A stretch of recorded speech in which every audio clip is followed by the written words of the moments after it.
लिख के वेख ले, हथ बन के बड़ा मनाया है। हथ लिख लिख के वेख ले, हथ बन के बड़ा मनाया है। फिर भी उस बेपरवाह नूं लोको तरस जरा ना आया है। हथ लिख लिख के वेख ले, हथ बन के बड़ा मनाया है।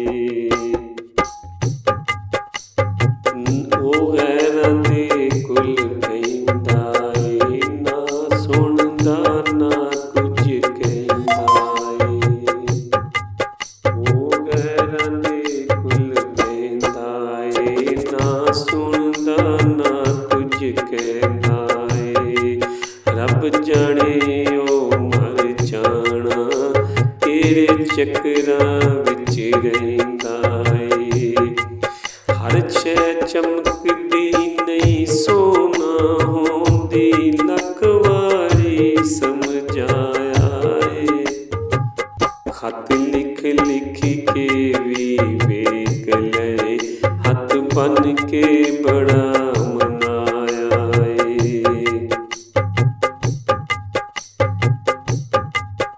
होर ते कोई दुख नहीं मैनू, बस एहो सोच ओ लै गई जे। होर ते कोई दुख नहीं मैनू, बस एहो ही सोच ओ लै गई जे।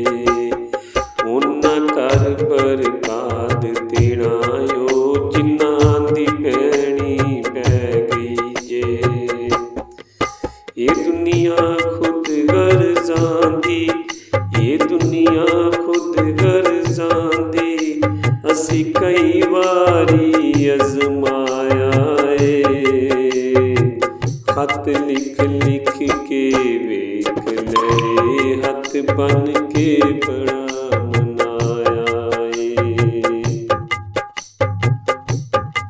असां वादे करके बदले ना ओ, कसमां खा के भुल गए ने। असां वादे करके बदले ना ओ, सब कसमां खा के भुल गए ने। जे सानू बर्बाद कीता ओ भी वांग कखां दे रुल गए ने। आखरी एक दिन रोना है, जिन्ना सानू रवाया है। खत लिख लिख के, खत लिख लिख के वेख ले, हथ बन के बड़ा मनाया है।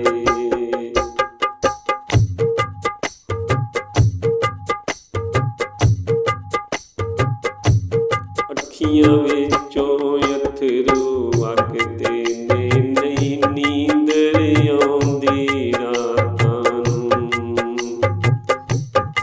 अखियां विचों नींदर अथरू वगदे ने, नहीं नींदर आउंदी रातां नूं। जद तू ही राशिद छड्ड दिता तां की करां इन्हां साकां नूं। एक तेरी खातर बेदर्दे, एक तेरी खातर बेदर्दे, हर रिश्ता ठकराया है। खत लिख लिख के भी वेख ले, हथ बन के बड़ा मनाया है।